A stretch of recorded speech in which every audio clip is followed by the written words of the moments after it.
Hey sword fans, another video that I'm doing, just a short one this time, and this is going to be showing a rather rare sword that, again, it's one that I may not get again. I've had one of these in the past. I know of one or two others in private hands. This is a rather rare Windsor Guards foot officer's sword, and these were presumably carried by the officers of the Guards regiments who were posted to guard the royal family in the Georgian period. This one is rather wonderful. It is a militarized small sword. It has a Spadroon hilt with these nice nodules. It has a multi-armed guard.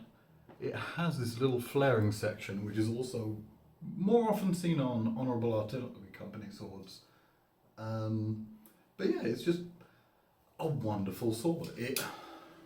It's a bit bigger than the usual Spadroon, comes up to just under my waist, and it has a rather wonderful, actually before I show the sword, I will quickly show the scabbard, because this is just lovely. So relatively standard 1796 infantry officer's style scabbard, but one thing that I absolutely love, I love a good locket. These things, focus, are just stunning.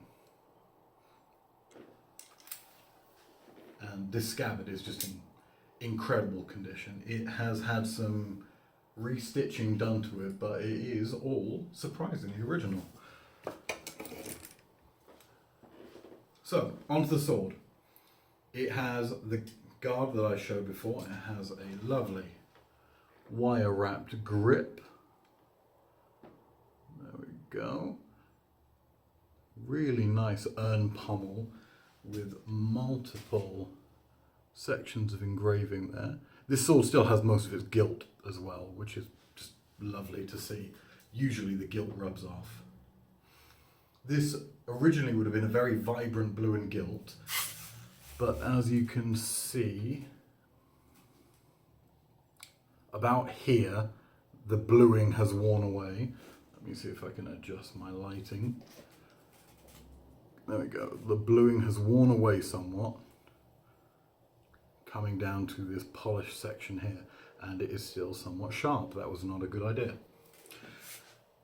Well, health and safety aside, this is a wonderful sword. It has its gilding, its dark black bluing. It is a diamond section blade. It is still a Spadroon, but it is the diamond section blade, which makes it handle a bit like a small sword. It is cut and thrust.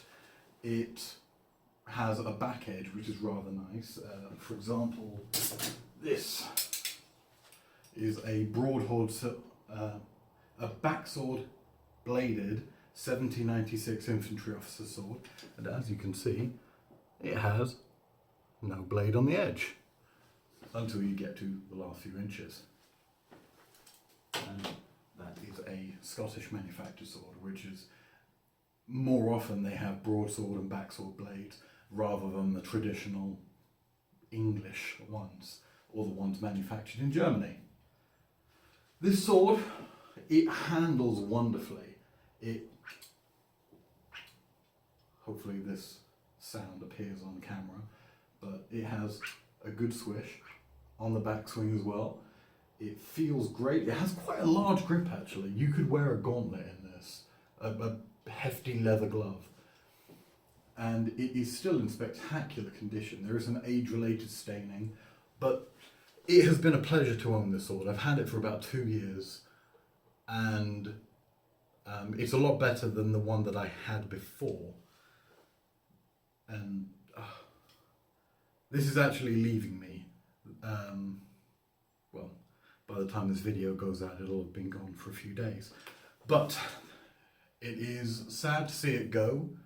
Much like the Osborne and Gumby that was shown last time, it is a wonderful rare sword that I thought I should show you because I may not get one again. So let me get in frame so you have the pleasure of my face. Time for close-ups.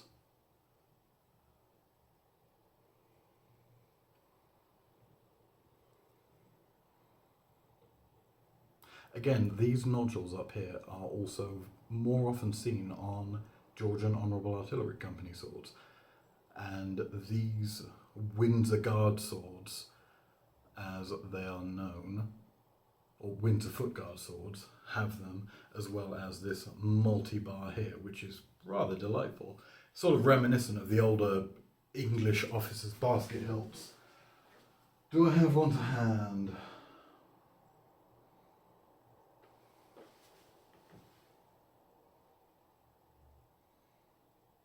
It's somewhere.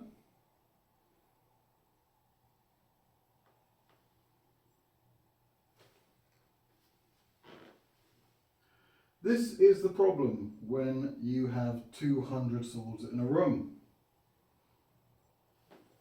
Well, it's somewhere.